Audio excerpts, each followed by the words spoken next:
tell us your name and what you do here. My name is Mike Arlo, and I play the hits on Classic Rock 106.9, The Fox. And before that, I was on FM 99 for 21 years, or 1 week short of 21 years. And I also did a stint on AM 1230. We used to simulcast the AM and the FM in the overnight hours. So I worked at both. So how long have you worked for this company? Oh, I don't have that many fingers and toes. No, 43 years. Wow. So what has made you stay for 43 years? A really high mortgage payment. No, I'm just kidding. I worked real jobs before I got into radio, and people think I'm kidding when I say that. I cranked wrenches, I have knocked on doors and done cold selling, door to door, literally. Roofing, carpentry. I was an engineer with a power company for several years, so I do have a brain and can use it. I just chose to work with my hands, but I always wanted to be in radio. And when the opportunity came up, people ask me now, when are you going to retire? I waited my whole life to get this job. Are you kidding? You know, it's not like, don't tell anybody, but they don't make us stand out in the hot sun and swing a 9-pound maul all day. Once you get used to the stresses that come with broadcasting, it's a great way to make a living. And you can make a difference in the community you live in. And that was the appeal to me, to be able to communicate with people and to make a difference in town. I mean, I have literally been involved in raising millions of dollars for charitable events through the course of 40 some years, but it's been a joy. That's awesome. So what company benefits, now throughout your career, let's say, what company benefits would entice you to look for a job elsewhere? Let's see, if all 6 of my numbers hit on one of those Powerball things with 300 plus million, I might consider cutting back to just a couple of days a week. Other than that, I can't think of anything. That's awesome. So why radio? You said you waited for this job. Why? I was always a fan of radio. There was something about that voice coming out of the box and the music and feeling a part of it. And even when I was young, I lived in Aragona Village, and it was a 3-block ride on my bicycle down to the Woolworths to get the top 40 sheets from the old WNOR AM 1230.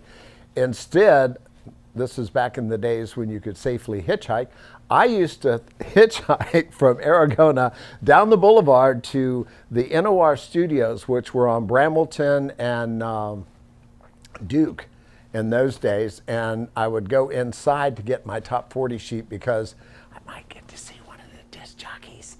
And sometimes they'd open the door and you could see into the studio. So it's kind of cool. But yeah, I was just one of those stupid kids. All right, well, what, if anything, has ever prompted you, well, now we kind of did this already, but just, for the sake of, we're trying to retain a new generation. We're trying to recruit a new generation. So has anything come up over the years that prompted you to look for another job, maybe in a previous position you were in, that, radio enticed you to move into this position? Well, I've had 7 different program directors, 8 general managers, and I don't know how many sales managers we've had through the years. I haven't kept track because I work with them, but I don't work under them. And I just keep my mouth shut and mind my own business and do what I do best and not worry about everybody else.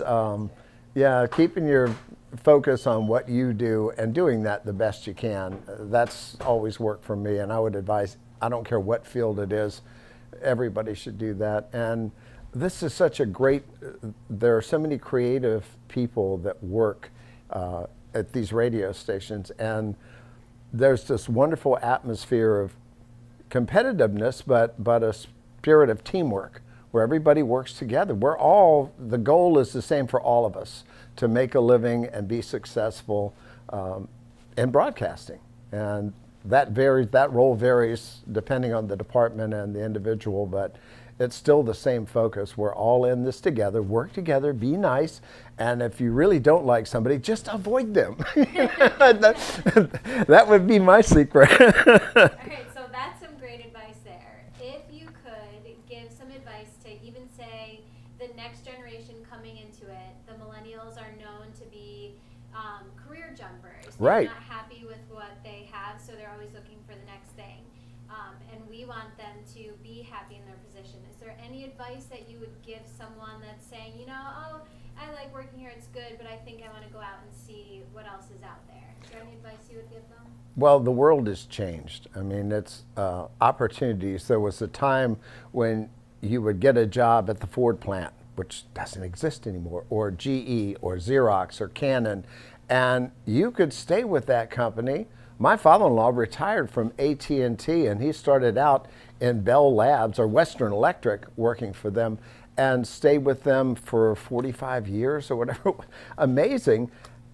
Today, that's not the case in the world, not just in this country, but the world. It's now a world economy, and it's just different. So, no, all I can say is if it comes to broadcasting and you're thinking about it, if you don't have an absolute passion for it, it's not something that you have a burning desire to do, believe me, you're going to burn out before you ever achieve any major success, because it's difficult to start now. In the old days, you could start out doing they'd put you in an overnights on Sunday night from midnight to 6 Monday morning to train you.